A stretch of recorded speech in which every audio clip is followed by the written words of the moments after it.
పాల్గొని విందుకు దేవుడు అనుగ్రహించినటువంటి సమయాన్ని బట్టి దేవునికి కృతజ్ఞతాస్తులు చెల్లిస్తూ కూడి వచ్చిన ప్రతి ఒక్కరికి కూడా ప్రభువైన యేసుక్రీస్తు నామమున నా యొక్క వందనములు. నిన్న దినంలో మనము కలహములు అనేటువంటి విషయాన్ని దేవుని యొక్క పరిశుద్ధ గ్రంథంలో నుంచి గమనిస్తూ వస్తూ ఉంటున్నాము. కలహములు అనే విషయాన్ని మనము ఎందుకు నేర్చుకుంటున్నాము అనే విషయాన్ని మొదటిగా నేను నిన్న కొన్ని విషయాలను ప్రస్తావించాను. ముఖ్యంగా క్రైస్తవులు అనేవారు కలహాలను వీడి నడుచుకునేటువంటి వారుగా ఉండాలని ఈ యొక్క పాఠాన్ని దేవుని యొక్క పరిశుద్ధ గ్రంథంలో నుంచి మనం నేర్చుకోవడం జరుగుతూ ఉంటుంది. కలహము వీడాలి అని చెప్పేసి పాత నిబంధన గ్రంథంలో అబ్రహాము ఏవైతే తన బంధువు అయినటువంటి లోతు గారితో ఆయన చెప్పినటువంటి విధానాన్ని గమనించినట్లయితే కలహంలో ఉండకూడదు అన్నాడు. నీకును నాకును నీ పశువుల కాపర్లకును నా పశువుల కాపర్లకును కలహంలో ఉండకూడదు అన్నాడు. అలాగే మన పాత నిబంధనలోనే గమనించినట్లయితే మనము మొట్టమొదటిగా కలహాలు ఎక్కడ ప్రారంభమయ్యాయనే విషయాన్ని గమనించినట్లయితే ఆది కాండంలో మనం గమనించాము కయ్యూను ఏబేలు. కానీ కయ్యూను ఏబేలు ఇద్దరు కూడా కలహపడలేదు. కానీ కయ్యూను ఏబేలు మీద కోపంతో ద్వేషంతో కలహం తగినటువంటి విషయాన్ని మనం గమనించాం. ఆయన ఏబేల్ని చంపివేసినట్టుగా కూడా మనం గమనించాం. కానీ అలాగే పాత నిబంధనలో ఇంకో విషయాన్ని కూడా గమనించాం మనం. ఎఫ్రాయిములు వారు ప్రతి విషయంలోనూ కూడా కలహబుద్ధితో ఉన్నటువంటి స్థితిని గమనించాం. వారు కలహాన్ని రేపేటటువంటి వారుగా ఉన్నారనే విషయాన్ని కూడా మనము గమనించాం. న్యాయాధిపతుల గ్రంథంలో మనం చూసాం. గిద్యోని విషయంలో అలాగే కలహపడినటువంటి స్థితిని మనం గమనించాము. అలాగే యెఫ్తాతో కూడా వాళ్ళు కలహ బుద్ధితోనే ఆయనతో మాట్లాడినటువంటి విషయాన్ని కూడా గమనించాం. ఈరోజు మన క్రైస్తవ జీవితాల్లో కూడా చాలా మంది ఇలాంటి క్రైస్తవ జీవితాన్ని జీవిస్తున్నటువంటి వారు కూడా దేవుని కలిగి, దేవుని యందు భయభక్తులు కలిగి, దేవుని ప్రతి ఆదివారము ఆత్మతో సత్యముతో ఆరాధిస్తున్నటువంటి వారు కూడా కలహబుద్ధులను కలిగి ఉన్నారనే విషయాన్ని కూడా గమనించాం. ఎవరు అంటే ఆ కలహబుద్ధి కలిగిన వారుగా ఉంటున్నారు అంటే ఎవరైతే కొరింథీ సంఘంలో ఉన్నటువంటి విషయాన్ని మనం గమనించాం కదా. ఎవరైతే నేను వారిని వీరి వారిని అని చెప్పుకునేటువంటి వారుగా ఉన్నారో వీరందరూ కూడా కలహ పడేటువంటి వారుగా ఉన్నారు, కలహాన్ని రేపేటటువంటి వారుగా ఉన్నారు అనే విషయాన్ని మనం గమనించాం. కొరింథీ పత్రికలో మనము ఆ విషయాన్ని చక్కగా నేర్చుకున్నాం నిన్నటి సమయంలో. అయితే కొరింథీ సంఘంలో ఉండేటువంటి ఆ విషయాన్ని ప్రస్తావిస్తూ పౌలు గారు చక్కగా అక్కడ ఉండే వారిని కూడా హెచ్చరిస్తూ రాయడం జరిగింది. ఈరోజు మనం కూడా ఆ కొరింథీలో ఉన్నటువంటి సమస్యనే ప్రధానంగా ఈరోజు మనమందరం కూడా ఎదుర్కొంటున్నాం. అలాంటి వారంగానే మనము ఉంటున్నామేమో. ఏదైతే కొరింథీలో ఉండేటువంటి వారు ఏ స్థితిని కలిగి ఉన్నారో ఆ స్థితిని బట్టి వారు కలహాలు కలిగి ఉన్నాయి అని పౌలు గారు వారిని హెచ్చరిస్తూ రాశాడు. మీలో కలహాలు కలవని నేను క్లోయో ఇంటి వారి వలన వింటిని అని చెప్తూ ఉంటున్నాడు. వారిలో ఉండేటువంటి కలహాలు ఏంటి అంటే, నేను వారిని వీరి వారిని అని చెప్పుకోవడమే ఆ కలహాలు, వేరే ఏది కాదు. బాగా గమనించాలి. ఆ విషయంలో చక్కగా వారిని హెచ్చరిస్తూ రాశాడు.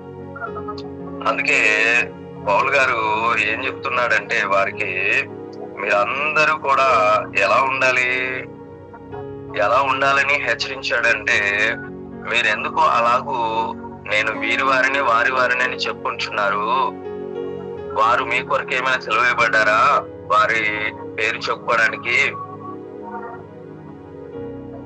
అని చక్కగా వివరిస్తూ, ప్రభువైన యేసుక్రీస్తు పేరు చెప్పుకోండి అని అక్కడ సమాధానం మనం గమనించవచ్చు. అందుకే ఆ విషయంలో వారిని ఏం చేశాడంటే, మీరందరూ ఏకభావంతోనూ ఏక మనసుతోనూ ఏక తాత్పర్యంతోనూ మీరందరూ కూడా సన్నద్ధులై ఉండాలి అని. ఏ విషయంలో అలా ఉండాలని హెచ్చరించాడంటే, మీలో కక్షలు లేకుండా కలహాలు లేకుండా ఏవైతే ఉన్నాయో అవన్నీ తీసివేసుకొని మీరు ఏకతాత్పర్యము, ఈ ఏకతాత్పర్యము ఈరోజు నిజంగా మనం కలిగి ఉన్నామా క్రైస్తవులుగా? ఏదైతే హెచ్చరించాడో కొరింథీలో వారికి హెచ్చరిస్తూ ఇలాగుండాలని వారికి చెప్పాడు, బుద్ధి చెప్పాడు. నిజంగా మనం అలా ఉన్నామా అంటే, ఏ విషయంలో ఏకతాత్పర్యం కలిగి ఉండాలని చెప్పాడు, ఏ విషయంలో ఏక మనసు కలిగి ఉండాలన్నాడు, ఏ విషయంలో ఏకతాత్పర్యము కలిగి ఉన్నాడన్నాడు, ఏకభావమును కలిగి ఉండాలని చెప్పాడు.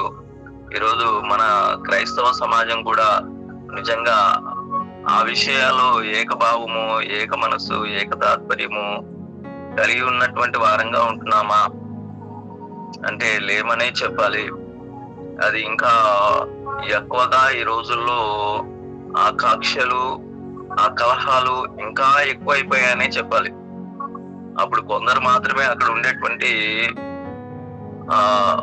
వారికి బోధించినటువంటి వ్యక్తుల పేర్లు చెప్పి మేము వీరి వారిని అని చెప్పుకున్నారు. కానీ ఈరోజు పుట్ట గొడుగుల్లాగా చాలా క్రైస్తవ సంబంధితమైనటువంటి అనేక వ్యక్తులు వేరువేరుగా చీల్చేసి సంఘంలో ఉండే వారందరినీ కూడా వారిగా చెప్పుకునేటువంటి స్థితిలోకి వారిని తీసుకొచ్చారు. ఈ స్థితిని మనం గమనిస్తూ ఉంటున్నాం. నిజంగా ఇది చాలా ఎలాంటిది అంటే, అక్కడ కొరింథీలో ఉండేటువంటి ఆ సంఘంలో ఉన్నటువంటి కలహాల కంటే కూడా ఇవి ఇంకా మితిమీరిపోయినటువంటి కలహాలను మనం ఈ సమాజంలో గమనించవచ్చు. మరి అందుకంటే ఘోరమైన స్థితిలో ఈ రోజు మనం సమాజంలో క్రైస్తవులు ఉన్నారనే స్థితిని గమనించవచ్చు. అందుకే నిన్నటి విషయంలో మనం ఆ విధంగా ఆ విషయాన్ని చక్కగా దేవుని వాక్యం చేత హెచ్చరింపబడడం జరిగింది. మనం ఎవరి వారము అంటే, మనం క్రీస్తు వారము అని చెప్పుకునే స్థితికి రావాలి. అదే ఏకభావము, ఏక తాత్పర్యము, ఏక మనసు. కానీ ఈరోజు మనం అలా ఉండట్లేదు. మనం ఎలా ఉన్నాము అంటే, మేము వీరి వారము, ఎవరి వారము? మేము గుత్తి వాళ్ళము, మేము ఓసన్న వాళ్ళము, మేము కల్వరి వాళ్ళము, మేము బ్రదరన్ వాళ్ళము, మేము క్రిస్టియన్ అసెంబ్లీ వారము, లేదా మేము పెంతెకోస్తు వాళ్ళము, మేము ఆర్సిఎం వాళ్ళము, ఇంకా రకరకాలుగా ఈరోజు మేము BYU వాళ్ళ వారము, లేదా మేము మెరనైట్ వాళ్ళము, ఇలా మేము MB వాళ్ళము.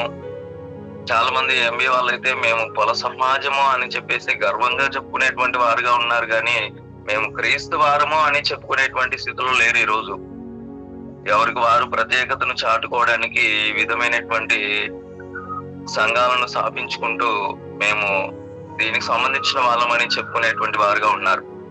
కానీ ఆ విషయంలోనే ప్రధానంగా పౌలు గారు కొరింథీలో ఉండేటువంటి వారిని హెచ్చరించాడు అనే విషయాన్ని మర్చిపోతుంటున్నాం. ఆ వాక్య భాగాన్ని చదువుతున్నాం కానీ దాన్ని అర్థం చేసుకోలేని స్థితిలో ఉంటున్నాం. అదే విషయాన్ని పౌలు గారు హెచ్చరించారు కదూ. ఏమని అంటే మనం గమనించినట్లయితే ఎవరు వృద్ధి కలుగజేస్తూ ఉన్నారు అని 3వ అధ్యాయంలో మనం గమనించవచ్చు.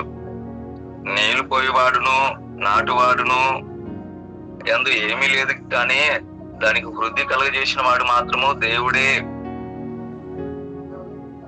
కదూ. ఈరోజు నిజంగా ఆ విషయాన్ని మర్చిపోతున్నాం మనమందరం కూడా కదూ. ఈరోజు నిజంగా ఎవరి ద్వారానో విశ్వసిస్తున్నాం. మంచిదే, ఆ వ్యక్తి నిన్ను విశ్వాసంలో దేవుని వైపు నడిపించాడు. ఇంకొక వ్యక్తి వచ్చి వాక్యంలో నిన్ను ఏం చేశాడు? వాక్యంలో సత్యాలను గూర్చి తెలియపరిచాడు. ఆ సత్యాన్ని నువ్వు తెలుసుకున్నావు, మంచిదే. అన్ని వారు చేస్తున్న ఆ విధానాలన్నీ కూడా దేవుని దాసులుగా ఉంటూ వారు చేస్తూ ఉంటున్నారు కదూ. వారి యందు ఏమీ లేదు, వృద్ధి కలుగజేసిన వాడు మాత్రమే. ఎవరు అంటే దేవుడే. నాటిన వాడిలో ఏమీ లేదు, నీళ్లు పోసిన వాడిలో ఏమీ లేదు, విశ్వాసంలో ముందుకు నడిపిన వాడిలో ఏమి లేదు, నిన్ను దేవుని వైపు నడిపిన వాడిలో ఏమీ లేదు, సత్యంలో నిన్ను ఇంకా మరింతగా బలపరిచిన వాడిలో ఏమీ లేదు. కానీ ఎవరి యందు ఉంది అంటే వృద్ధి కలుగజేసిన దేవుని యందే మనమందరం కూడా నిలిచి ఉండాలి కదా అని పౌలు గారు చక్కగా హెచ్చరించాడు. కానీ ఈరోజు అలాంటి స్థితిలో ఉన్నామా? నిజంగా మరి ఉన్నామా? లేదండి. వ్యక్తులని అణచిపెట్టుకుని వారిని గొప్ప చేస్తూ వారిని వారి వారంగా చెప్పుకొనిచు ఈరోజు సమాజంలో ఉంటున్నాం. సంఘానికి క్రీస్తు శిరసై ఉన్నాడని ఎరిగి కూడా సంఘానికి ఈరోజు రకరకాల పేర్లు పెట్టుకుంటున్నారు. సంఘానికి శిరస్సుగా ఎవరిని అధిపతిగా ఎవరిని ఉంచుతున్నారంటే మనుషులను ఉంచుతున్నారు. అలాగే సంఘాలకు పేర్లు ఎవరి పేర్లు పెడుతున్నారంటే వ్యక్తుల పేర్లు, జంతువుల పేర్లు, కొంతమంది అయితే ప్రదేశాల పేర్లు, కొంతమంది అయితే పండుగల పేర్లు. నిజంగా మనం గమనించినట్లయితే ఈరోజు ఇంకా ఎక్కడికి పోతుందో కూడా తెలియదు. వారికి ఉన్నటువంటి స్థితులను బట్టి వారు ఏం చేస్తున్నారంటే ఏ పేరు పెడుతున్నారో కూడా తెలియకుండా పెట్టేసుకుంటున్నారు.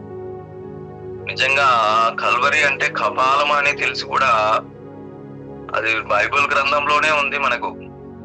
ఈరోజు ఆ కపాలాన్ని తీసుకొచ్చి సంఘానికి ఏం చేశారంటే అధిపతిగా శిరస్సుగా పెట్టేసినటువంటి స్థితిని గమనించవచ్చు. ఎన్నిసార్లు వాక్యాన్ని విన్నా కూడా మరలా దాని వైపే దాంట్లోనే ఉండే స్థితిలో మనం ఉంటున్నాము అంటే వాక్యానికి విధేయత కలిగిన వారంగా మనం ఉండట్లేదు. వాక్యాన్ని నేర్చుకున్న తర్వాత కూడా మాది మాదే, మీది మీదే అనేటువంటి స్థితిలో ఉంటున్నారు. మా విశ్వాసం మాది, మీ విశ్వాసం మీది అనేటువంటి స్థితిలోనే ఉంటున్నారు. మార్చుకునే స్వభావం లేదు ఈరోజు క్రైస్తవుల్లో. ఇలాంటి కలహాలు ఏవైతే ఉన్నాయో అదే కలహాలను కలిగి ఉంటున్నారు. విశ్వాసము ఒక్కటే అంటే లేదు, మీ విశ్వాసం మీదే, మా విశ్వాసం మాదే అంటున్నారు. దేవుని వాక్యం ఏం చెప్తూ ఉంటుంది? విశ్వాసము ఒక్కటే అంటుంది. కానీ ఈరోజు సమాజం ఏం చెప్తుంది? క్రైస్తవ సమాజము నీ విశ్వాసం నీదే, నా విశ్వాసం నాదే. క్రైస్తవుడా? కాదు. అలాంటి వాడు, అలా చెప్పేవాడు కలహాలను రేపేవాడు, కలహప్రియుడిగా ఉంటున్నాడు. కలహప్రియుడు అనేటువంటి వాడు ఎలాంటి వాడు అంటే దుర్మార్గపు ప్రియుడు వాడు. అలా చెప్పేవాడందరూ కూడా దుర్మార్గపు ప్రియుడు. ఎందుకంటే వాడు కలహప్రియుడిగా ఉంటున్నాడు. కాబట్టి దుర్మార్గపు ప్రియులు అని మనం నిన్నటి విషయంలో సామెతల గ్రంథంలో మనం గమనించాం కదా.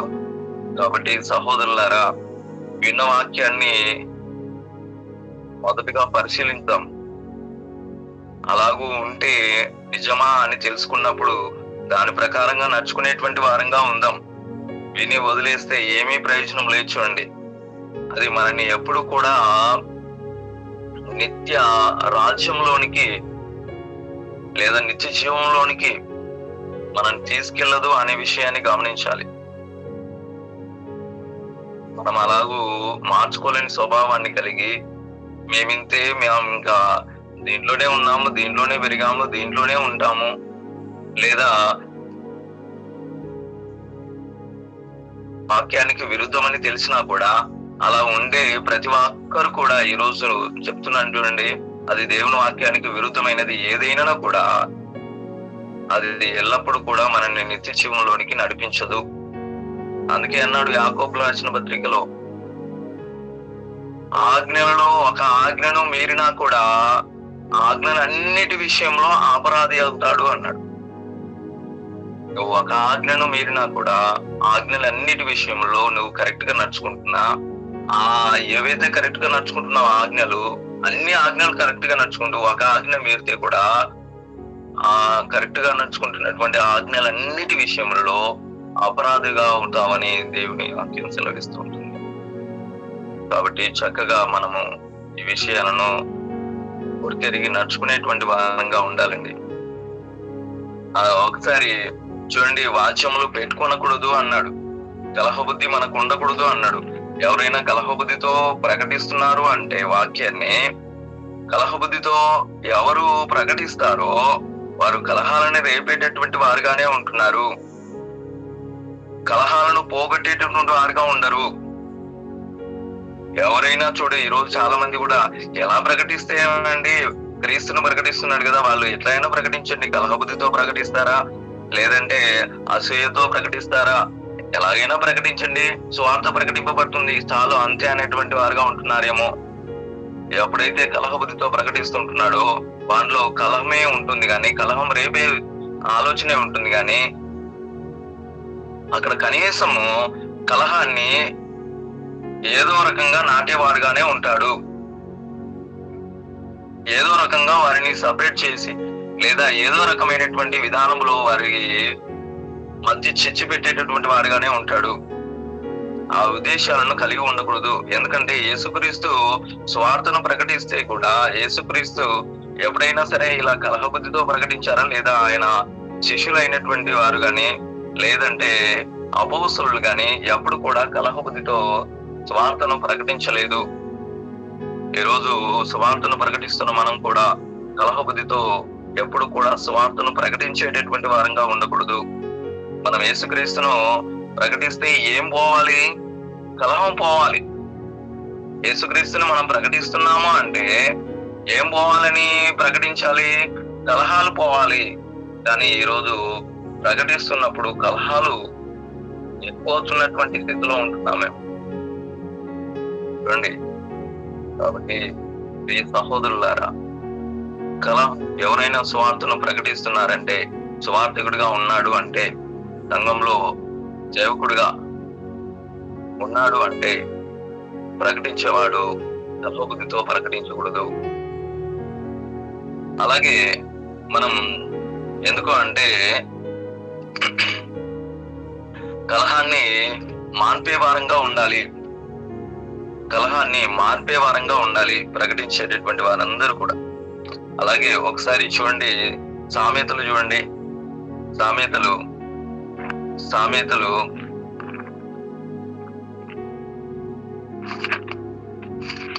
3వ అధ్యాయము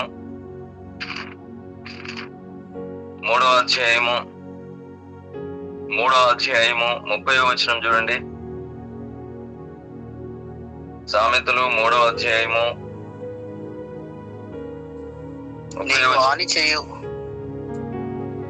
నీకు హాని చేయు వానితో నిర్నిమితముగా జగడమాడవద్దు. నీకు హాని చేయు వానితో నిర్నిమిత్తముగా కావాలని జగడమాడవద్దు కదూ. ఇక్కడ ఏమంటున్నాడు? నీకు హాని చేయవానితో, నీకు హాని చేస్తున్నాడని తెలిసినప్పుడు వానితో నీవు ఏం ఆడకూడదు? నిర్నిమిత్తముగా జగడం ఆడకూడదు. అంటే జగడమును నువ్వు కలిగి ఉండకూడదు అనే విషయంలో, ఎవరి విషయంలో? ఎవరి విషయంలో? నీకు హాని చేస్తున్న వాని విషయంలో నేను కూడా నువ్వు జగడం ఆడకూడదు. ఈరోజు మనం ఎలా ఉన్నాము? క్రైస్తవులుగా జీవిస్తున్నటువంటి వారము హాని చేసే వానిలో జగడం ఆడే వాళ్ళం కాకుండా హాని చేయని వాని విషయంలో కూడా జగడం ఆడేటువంటి వారంగా ఉంటున్నామేమో. లేమా ఈరోజు ఇలాంటి వారము? ఉన్నామా లేమా? ఏదో ఒక విషయంలో పొరపాటుగా ఏది జరిగినా కూడా, లేదంటే ఏదో ఒక విషయంలో ఎలాంటి తప్పిదం లేకున్నా కూడా మన అహం దెబ్బతింటుంది. మనం జగడం ఆడేటువంటి వారంగా ఉంటున్నాము. చూడండి, కానీ ఇక్కడ దేవుని వాక్యం ఏం చెప్తుందంటే, ఒకవేళ ఎవడైనా నీకు హాని చేసేటటువంటి తలంపుతో ఉన్నా కూడా వానితో జగడం ఆడవద్దు కదా. జగడం ఆడవద్దు అంటున్నాడు. అలాగే ఒకసారి అక్కడే చూడండి, కీర్తనలు 120వ అధ్యాయం 120వ కీర్తన గమనించండి. కీర్తనలు 120వ కీర్తన 6-7 వచనాలు చూడండి ఒకసారి. 6-7 వచనాలు. కలహప్రియుని యొద్ద నేను చిరకాలము నివసించిన వాడును. నేను కోరునది సమాధానమే. అయినను మాట నా నోట వచ్చిన తోడనే వారు యుద్ధమునకు సిద్ధమగుదురు. బాగా గమనించండి. ఇక్కడ ఈ విషయాన్ని చక్కగా మనం గమనించినట్లయితే, కలహప్రియుని వద్ద నేను చిరకాలము నివసించిన వాడను. ఇక్కడ భక్తుడు రాస్తూ ఉంటున్నాడు, కలహప్రియుని వద్ద నేను చిరకాలము నివసించిన వాడను. ఎవరి వద్ద నివసిస్తున్నారు? కలహప్రియుని వద్ద నివసించాడంట చిరకాలం. అయితే 7వ వచనంలో సరికి ఒక చక్కటి సమాధానాన్ని, మనకు ఒక చక్కటి వివరణను ఇస్తూ ఉంటున్నాడు. ఏమని? నేను కోరుకున్నది సమాధానమే.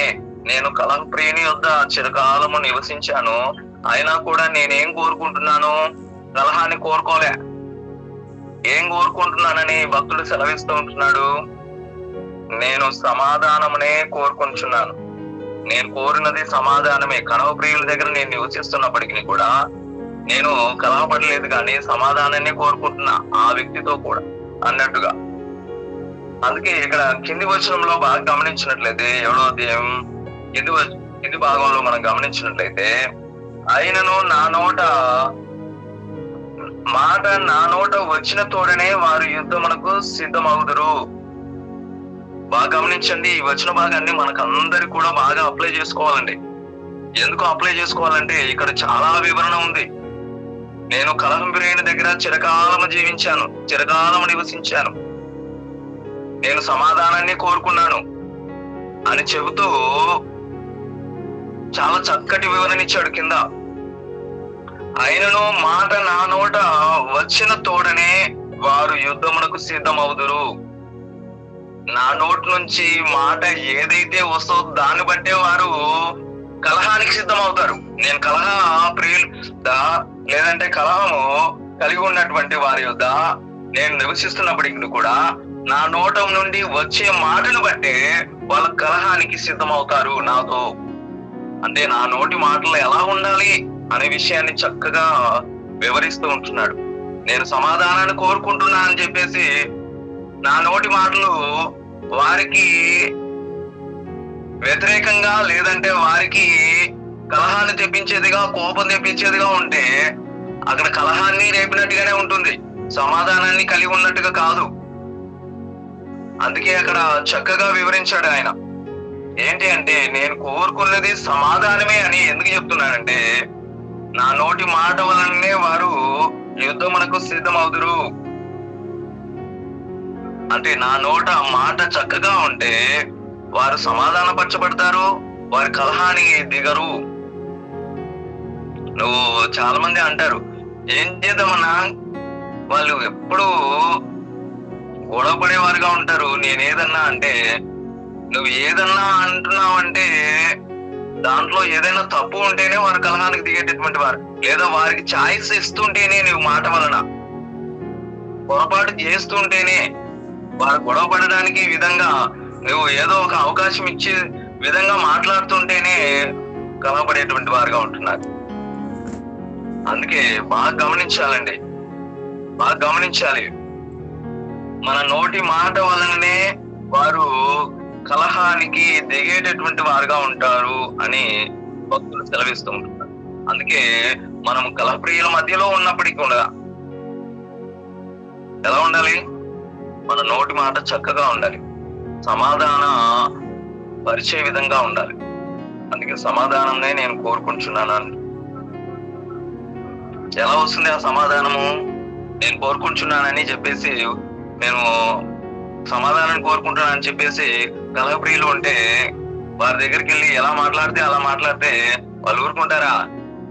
వాళ్ళ ముందరనే కలహప్రియులు. చిన్న దాన్ని పట్టుకొని అయినా సరే ఆ రోజు రాత్రి వరకు నిన్ను నానా మాటలు లేదా కలహాన్ని గొడవకు దిగేటటువంటి వారుగా ఉంటారు. అందుకే నీ నోటి మాట చక్కగా ఉండాలి. అదే భక్తుడు సెలవిస్తుంటుంది, అది దేవుని వాక్యం హెచ్చరిస్తూ ఉంటుంది. అలాగే ఒకసారి చూడండి, తిమోతికి రాసినటువంటి పత్రిక చూడండి. ఒకసారి ఇక్కడ లేదంటే సంఖ్యాకాండం చూడండి. ఒకసారి సంఖ్యాకాండం చూడండి. సంఖ్యాకాండం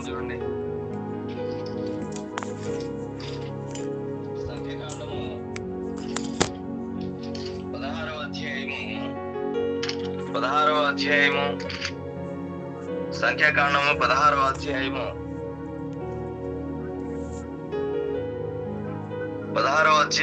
32వ వచనం చూడండి. 32వ వచనం.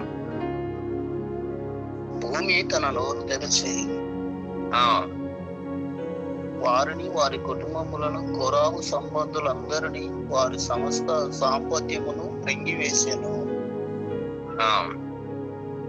వారును వారి సంబంధులందరూ ప్రాణముతో పాతాళములలో కూలిరి. భూమి వారిని మృంగివేసెను, వారు సమాజములలో ఉండకుండా నశించిరి. వారి చుట్టూనున్న ఇశ్రాయేలీయులందరూ వారి ఘోష విని, భూమి మనలను మృంగి వేయునేమో అనుకొనుచు పారిపోయింది. మరియు యెహోవా యుద్ధ నుండి అగ్ని బయలుదేరి ధూపార్పణమును తెచ్చిన ఆ 250 మందిని కాల్చివేసెను. ఎంతమందిని? 250 మందిని. వీరంతా ఎవరు? 16వ అధ్యాయం 1వ వచనంలో గమనించినట్లయితే ఇక్కడ చూడండి, మొదటి 2 వచనాలు గమనించండి. లేవికి ముని మనుమడును, కహాతుకు మనుమడును, ఇశ్వారు కుమారుడునకు కొరాహు, రూబేనీయులలో ఏలియాబు కుమారులైన దాతాను, అభిరాములను, పెలేతు కుమారుడైన హూనును హెచ్చించుకొని ఇశ్రాయేలులో పేరు పొందిన సభికులను, సమాజ ప్రధానులనైన 250 మందితో మోషేకు ఎదురుగా లేచి, మోసే ఆహారములకు విరోధముగా పోగుబడి, మీతో పని మాకి పని లేదు.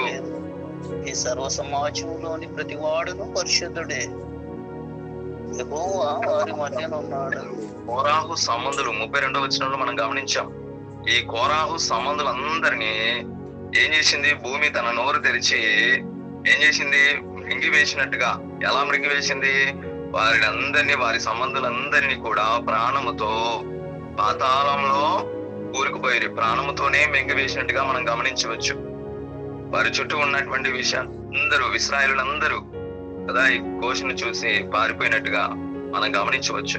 ఎందుకు ఈ విధంగా దేవుడు వారిని ఆ విధంగా చేశాడు? ఆ 200 మందిని ఇక్కడ మనం గమనించినట్లయితే కదా, ఎవరు ఈ 270 మంది ఎవరైతే ఉన్నారో 270 మంది ఏం చేశారు? మోసేకు అహరోనుకు విరోధముగా లేచారు, ఎదురుగా లేచారు కదా, విరోధముగా పోగుపడ్డారు.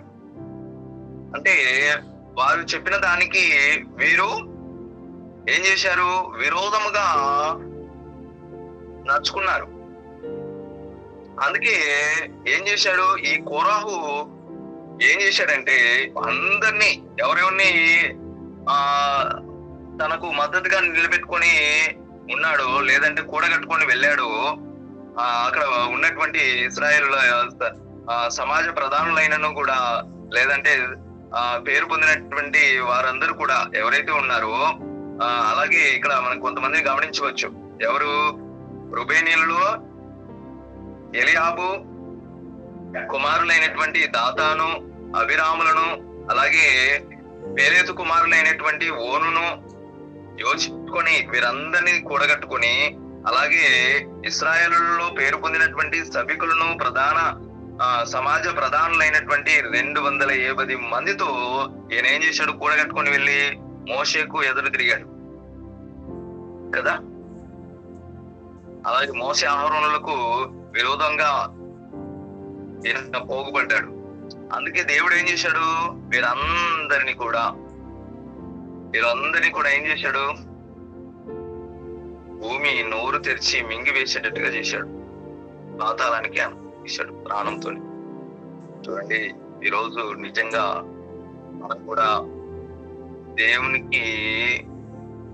దేవుని వాక్యానికి తలొగ్గక విరోధముగా, లేదంటే ఎలాగైతే వీరు మోషేకు ఎదురుగా లేచారో దేవుని వాక్యానికి విరోధంగా మనం కూడా లేచేటటువంటి వారంగాను, నడుచుకునేటువంటి వారంగాను ఉంటున్నాము.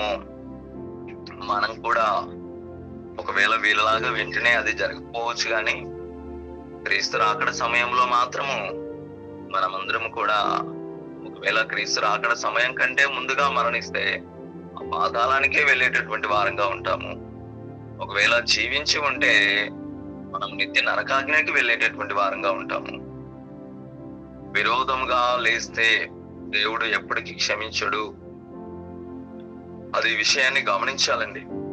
చాలా మంది ఈరోజు అలాంటి విరోధముగా ఎవరైతే నడుచుకుంటున్నారో వారు కలహాన్ని లేపేటటువంటి వారుగా ఉంటారు కదా. విరోధులు అంటేనే ఎవరు? విరోధులు అంటే ఏంటి? దేవుని వాక్యానికి వ్యతిరేకంగా నడుచుకున్నవారు, దేవుని మాటకు వ్యతిరేకంగా నడుచుకున్నవారు. ఈరోజు మనలో కూడా అలాంటి స్థితిలో మనం ఉన్నామంటే మనం కూడా కలహాలను కలిగి ఉన్నట్లే. దేవుని వాక్యాన్ని ఉన్నట్టుగా నడుచుకోకుండా మనం కూడా మనుషులను బట్టి, మనుషుల పద్ధతులను బట్టి, లేదా మనుషులు కల్పించినటువంటి పద్ధతులు ఏవైతే ఉంటున్నాయో వాటిని బట్టి సత్యంలో ఉండే వారిని అడ్డగించేటటువంటి వారుగా ఉంటున్నారేమో, విరోధంగా వారితో నడుచుకునేటువంటి వారుగా ఉంటున్నారేమో. జాగ్రత్తగా ఉండాలండి. సత్యము చెప్పే వారిని ఎప్పుడు కూడా మనము ఏం చేయాలి? వారికి సహకరించే వారిగా ఉందాము, లేదంటే వారికి మాత్రం విరోధంగా ఉండకూడదు. గమనించాలండి. అందుకే దేవుని వాక్యంలో మనం చాలా విషయాలను నేర్చుకుంటున్నప్పటికీ ప్రతినిత్యం కూడా ఇలాంటి విషయాలు ఎన్నో నేర్చుకుంటున్నాం, ఎన్నో విషయాల చేత హెచ్చరింపబడుతున్నాం. అయినా కూడా మన స్థితి మారట్లేదు. మనము మన జీవితాన్ని చక్కపరుచుకునేటువంటి వారంగా ఉండట్లేదు. చూడండి, ఒకసారి ఈ తిమోతికి రాసినటువంటి పత్రిక 2వ పత్రిక చూడండి, గమనించండి. తిమోతికి రాసినటువంటి 2వ పత్రిక గమనించండి. తిమోతికి రాసినటువంటి 2వ పత్రిక 2వ అధ్యాయము 23వ వచనం చూడండి. 23వ వచనంలో నేర్పులేని మూడుల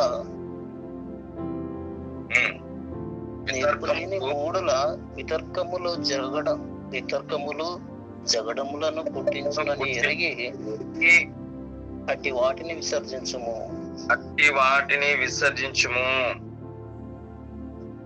ఇక్కడ బాగా గమనించినట్లయితే పౌలు గారు తిమోతికి 2వ మారు రాస్తూ ఏమని సెలవిస్తున్నాడంటే, నీవు నేర్పులేని మూడుల వితర్కములు జగడములు పుట్టించునని ఎరిగి అట్టి వాటిని విసర్జించుము అన్నాడు. అట్టి వాటిని ఏం చేయాలంట? విసర్జించుము అన్నాడు. ఎటి వాటిని విసర్జించమన్నాడు? నేర్పు లేని మూర్ఖుల యొక్క వితర్కములు ఏవైతే ఉన్నాయో, ఒకవేళ నిజంగా నువ్వు చాలా మంది ఈరోజు ఏం చేస్తున్నారంటే, తాను పట్టుకున్నదే సత్యము అని చెప్తూ తాను వాక్యాన్ని గమనించినటువంటి వారుగా ఈరోజు ఒకరికొకరు వితర్కములు కదా ఆడేటువంటి వారుగా ఉంటున్నారు. ఎన్ని డిబేట్లు నడచట్లేదు సోషల్ మీడియాలో మనం చూస్తూ ఉంటే. వితర్కములను పెట్టుకునేటువంటి వారుగా ఉంటున్నారు. ఆయన చెప్పేది ఈయనకు నచ్చదు లేదా ఒప్పుకోడు, ఈయన చెప్పేది ఈయన ఒప్పుకోడు. ఆడికెళ్ళి డిబేట్లు పెట్టి క్రైస్తవ సమాజాన్ని బాగా గమనించాలండి. వారు కలిగి ఉన్నటువంటి మూర్ఖత్వంలోకి నడిపించేటటువంటి వారుగా ఉంటున్నారు. వారు ఏదైతే మూర్ఖత్వాన్ని కలిగి ఉంటున్నారో ఆ మూర్ఖత్వంలో, ఎందుకంటే మూర్ఖుడు ఎప్పుడు కూడా సత్యాన్ని గ్రహించడు. ఎందుకు అంటే బాగా గమనించినట్లయితే ఆ విషయంలోనే మనము పౌలు గారు ఏ విషయంలో అయితే తిమోతిని హెచ్చరించాడో, ఈరోజు క్రైస్తవ లోకంలో జీవిస్తున్న మనమందరం కూడా ఈ పౌలు గారు తిమోతిని హెచ్చరించినటువంటి విషయంలో మనం కూడా నిజంగా అంటే ఎలాంటి స్థితిలో ఉండాలి? నేర్పులేని మూడుల వితర్కములు ఏవైతే ఉన్నాయో అవి జగడాలనే పుట్టిస్తాయని గుర్తెరగాలి. ఆ వితర్కములన్నీ కూడా దేనికి దారి తీస్తాయి? జగడానికే దారి తీస్తాయి, కలహానికే దారి తీస్తాయి కదా. కలహానికే దారి తీస్తాయని ఎరిగి అట్టి వాటిని విసర్జించాలి, అట్టి వాటికి దూరంగా ఉండాలి కదా. అట్టి వాటిని మనము చేపట్టేటువంటి వారంగాను ఉండకూడదు, విసర్జించేటటువంటి వారంగా ఉండాలి.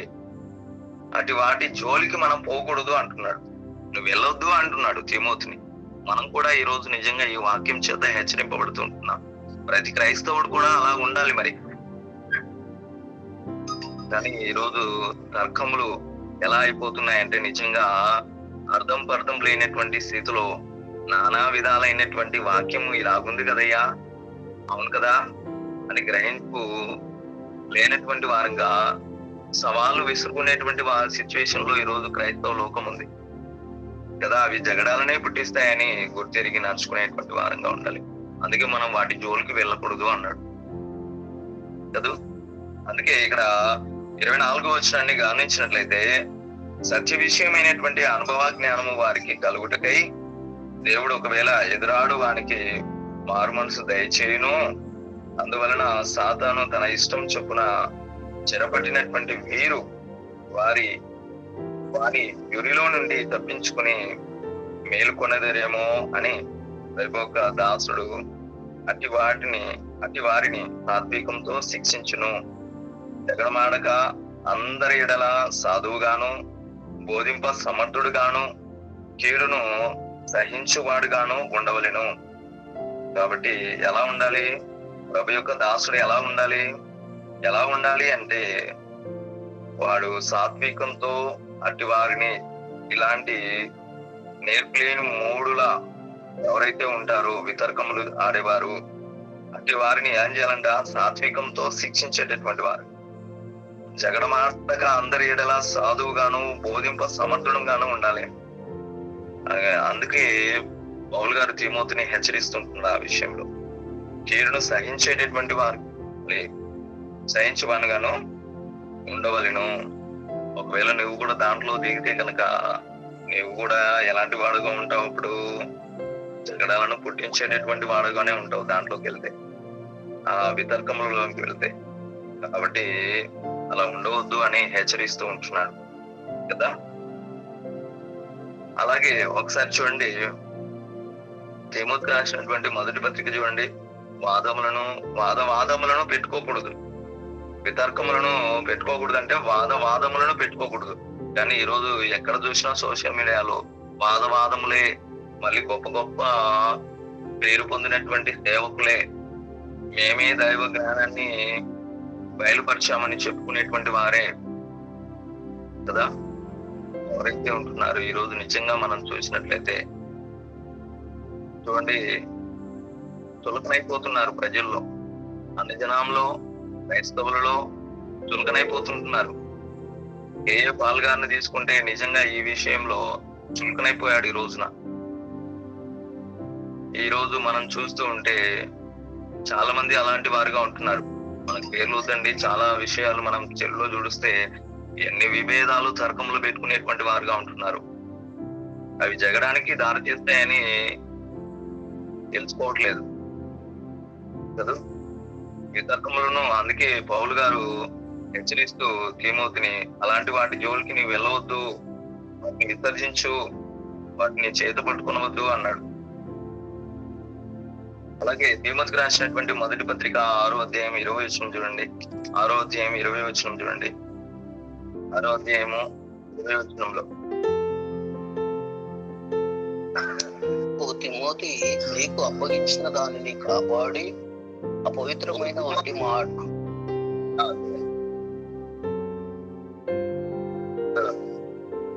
ఓ తిమోతి, నీకు అప్పగింపబడిన దానిని కాపాడి అపవిత్రమైన వట్టి మాటలకును జ్ఞానమని అబద్ధముగా చెప్పబడిన విపరీత వాదములకును దూరముగా ఉండుము.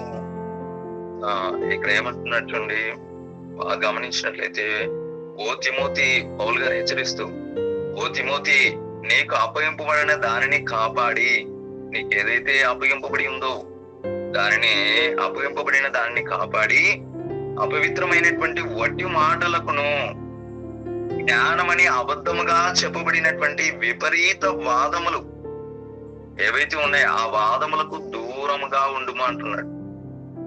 విపరీత వాదములు, జ్ఞానమని అబద్ధంగా చెప్పబడినటువంటి విపరీత వాదములు ఏవైతే ఉన్నాయో ఆ వాదాలకు నువ్వు దూరంగా ఉండు అంటున్నాడు, హెచ్చరిస్తూ ఉంటున్నాడు కదా.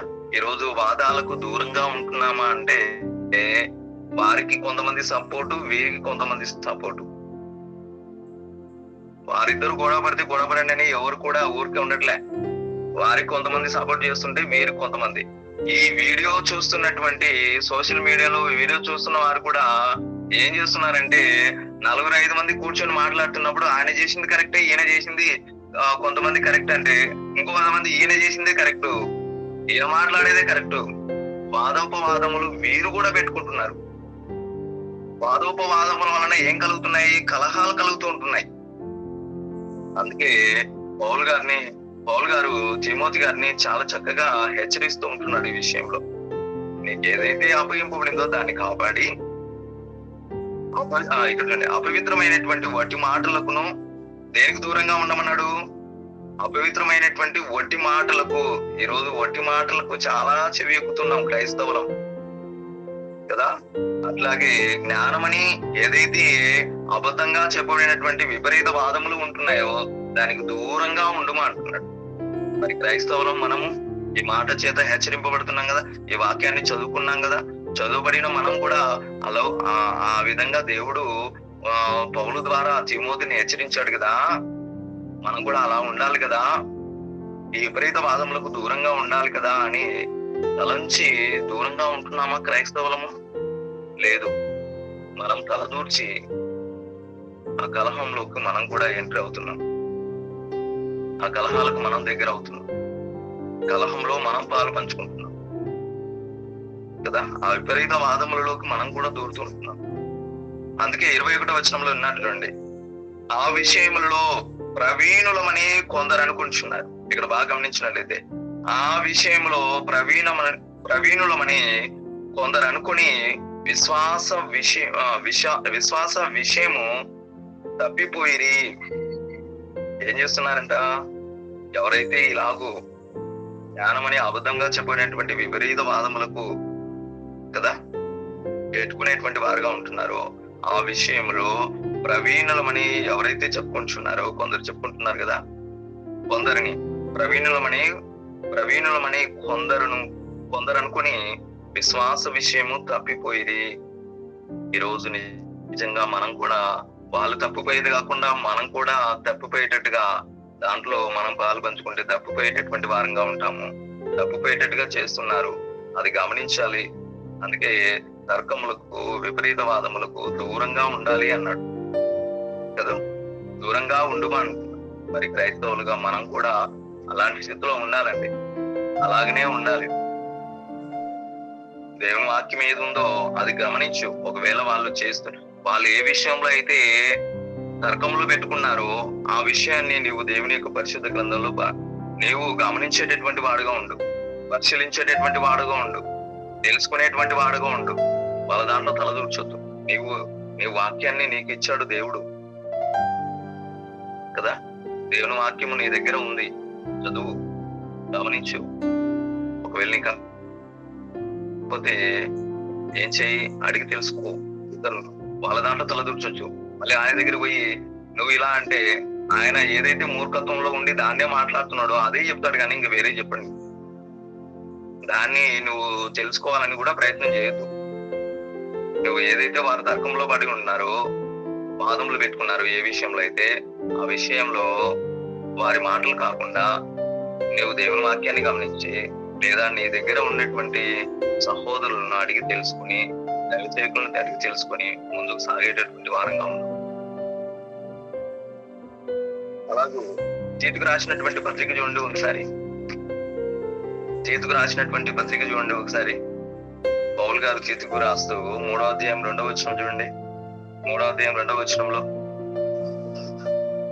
3వ అధ్యాయం 2 సత్కార్యము చేయుటకు సిద్ధపడి ఉండవలెననియు మనుషులందరి ఎడల సంపూర్ణమైన సాత్వికమును కనపరచుచు ఎవరిని దూషింపక జగడమాడ వారిని శాంతులనై ఉండవలెననియు వారికి జ్ఞాపకం చేయము. శాంతులనై ఉండవలెననియు వారికి జ్ఞాపకం చేయము అన్నాడు. తిమోతికి రాస్తూ పౌలు గారు అధిపతులకు అధికారులకు లోబడి విధేయులుగా ఉండవలెను. ఇక్కడ అదే హెచ్చరించాడు. ఈ రోజు మనం కూడా అలాగే ఉండాలి.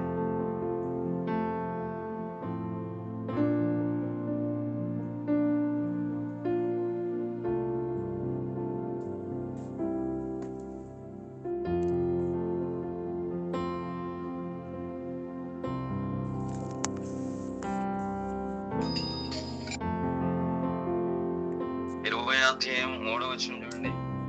20వ అధ్యాయం 3వ వచనంలో, కలహమునకు దూరముగా నుండుట నరులకు ఘనత. కలహమునకు దూరంగా ఉండుట నరులకు ఘనత. మూర్ఖుడైన ప్రతివాడు కోరును. మూర్ఖుడైన ప్రతివాడు ఎలాంటి వాడుగా ఉంటాడు? పోరును కోరుకునేవాడుగా ఉంటాడు. అంటే పోరు అంటే ఏంటి? కలహాన్ని. మూర్ఖుడైనటువంటి వాడు కలహాన్ని కోరుకునేటువంటి వాడుగానే ఉంటాడు కదా. ఎవరు కలహాన్ని కోరుకునేటువంటి వాడుగా ఉంటాడంటే మూర్ఖుడైన వాడు. ఈ రోజు మనం కూడా నిజంగా కలహం ఆడేటువంటి వారంగా ఉన్నామంటే మనం కూడా మూర్ఖపు స్థితిలో ఉన్నామేమో. ఒకవేళ నిజంగా మనము దేవుని వాక్యంగా నడుచుకునేటువంటి వారంగా ఉన్నట్లయితే మనం కలహాలకు దూరంగా ఉంటాం. అందుకే ఇక్కడ అన్నాడు కదా, ఏమన్నాడు చూడండి, కలహమునకు దూరంగా ఉండటం నరులకు ఘనత అన్నాడు కదా. అట్టి ఘనతను మనం కలిగి ఉండాల. క్రైస్తవులుగా ఉన్నటువంటి మనమంతా కూడా ఇతరుల సమాజానికి అలాంటి మాదిరిని మనం చూపించాలా కదా. కలహములకు దూరంగా ఉండట నరులకు ఘనత అన్నాడు. ఆ ఘనతను సంపాదించుకునేటువంటి వారంగా ఉండాల. ఎప్పుడు సంపాదించుకుంటామంటే కలహానికి దూరంగా ఉన్నప్పుడు. ఎవడు కలహాన్ని కోరుకునేటువంటి వాడుగా ఉంటాడంటే మూర్ఖుడైనటువంటి వాడు. ఈరోజు కలహం పాడుతున్నారంటే దైవ సేవకులు, గొప్ప గొప్ప దళితులు, వారిలో ఏముంది? మూర్ఖత్వం ఉంది. ఎందుకంటే మూర్ఖుడైన ప్రతివాడే ఓరును కోరుకుంటాడు, కలహాన్ని కోరుకుంటాడు. క్రైస్తవునికి అది తగినది కాదు అని హెచ్చరించాడు కదా. దేవుని నమ్ముకున్నటువంటి బిడ్డలకు అది తగినది కాదు అని. అలాగే 26వ అధ్యాయం అక్కడే సామెతలు 26:20 వచనం చూడండి. 26:20 వచనం చూడండి. కట్టెలు లేని ఎడల అగ్ని ఆరిపోవును, కొండెగాడు లేని ఎడల జగడములు చల్లారును. కట్టెలు లేని ఎడల ఎలాగైతే అగ్ని ఆరిపోతుందో, కట్టెలు లేకుంటే అగ్ని అదంతకదే ఆరిపోతుంది. అలాగే కొండగాడు లేని ఎడల జగడము చల్లారును అన్నాడు. కొండగాడు ఇప్పుడు చూడండి, మధ్యలో అటని నిజంగా అంటే కలహాలకు ఇంకా రేపేటటువంటి వారుగా ఉంటారు. అందుకే మనము అలాంటి ఉండకూడదు. వీరికి సపోర్ట్ చేసే వారందరూ కూడా అలాంటి స్థితిలో ఉన్నారు, కొండగాలుగానే ఉన్నారు. అంటే కలహాలను చల్లార్చే వారుగా లేరు, కానీ కలహాలను రేపేటటువంటి వారుగానే ఉన్నారు కదా. ఈరోజు కలహాలు పడుతున్నారంటే వీళ్ళకి సపోర్ట్ చేసే వాళ్ళు కూడా ఆ కొండగాళ్ళలాగానే ఉన్నారు. కాబట్టి బాగా గమనించాలండి. కట్టెలు లేకపోతే ఎలాగైతే అగ్ని ఆరిపోతుందో, కొండగాలు లేకపోతే జగడం అక్కడికి చల్లారిపోతుంది, వస్తుంది, వెళ్ళిపోతాం కదా. అలాగే చివరిగా ఒక వచన భాగాన్ని చూసుకుందామండి. చివరిగా ఒక వచన భాగాన్ని చూసుకుందాము. మత్తయి సువార్త చూద్దామండి. చివరిగా ఇది ఒకటి చూసుకొని ముగించుకుందాము. మత్తయి సువార్త 12వ అధ్యాయము 19వ చూడండి. 12-19. ఈయన జగడమాడడు,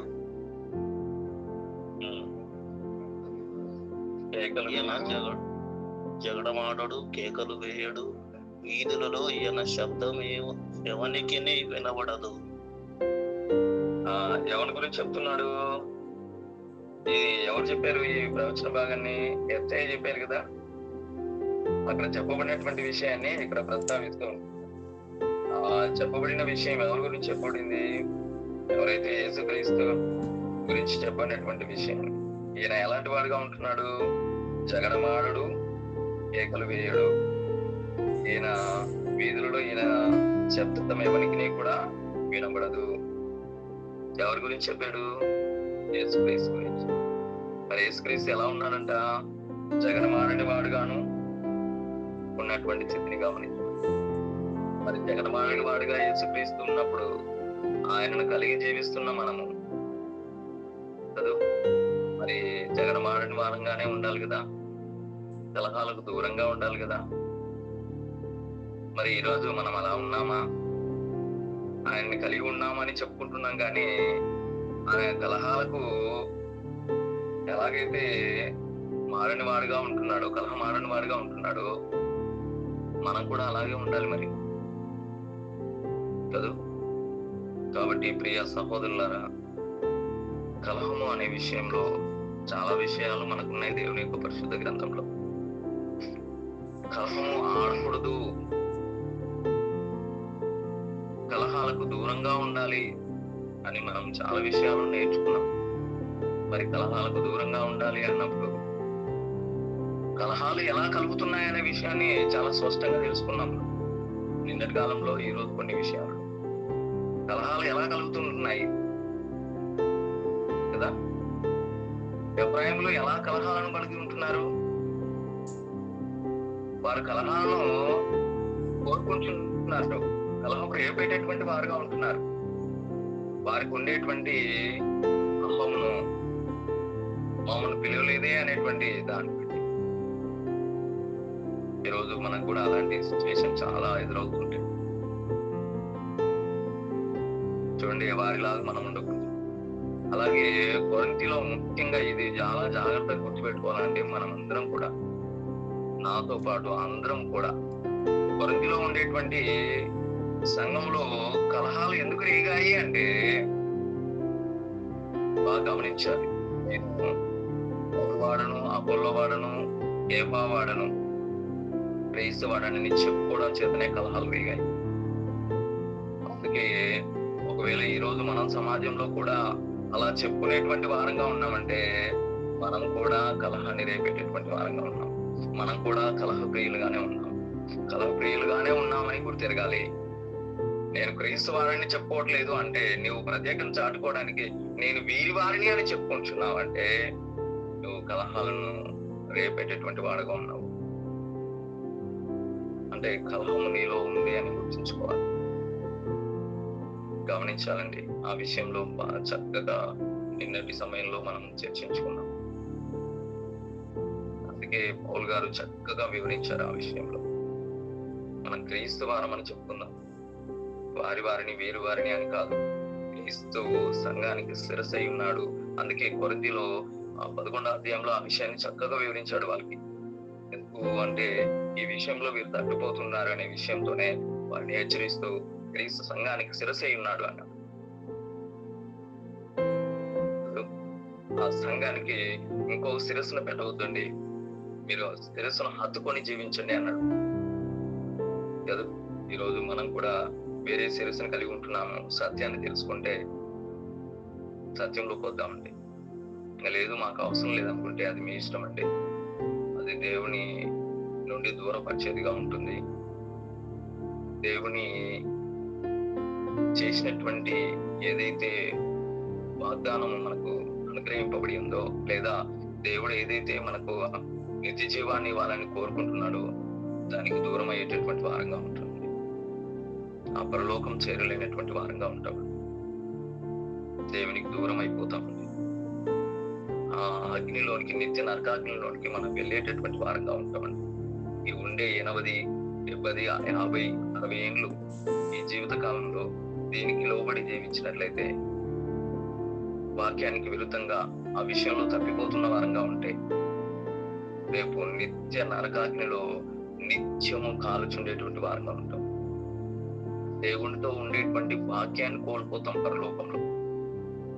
కాబట్టి జాగ్రత్తగా మనమందరం కూడా వీటన్నిటిని వీడి కలహాలను మానుకుని, ఏ విషయాలైతే కలహాలని చెప్పుకుంటున్నాం ఆ విషయాలన్నింటిలో తప్పుకోకుండా వాక్యానుసారంగా క్రమంగా నడుచుకునేటువంటి వారంగా ఉండాలని నన్ను నేనే హెచ్చరించుకుంటూ మిమ్మల్ని హెచ్చరిస్తాను.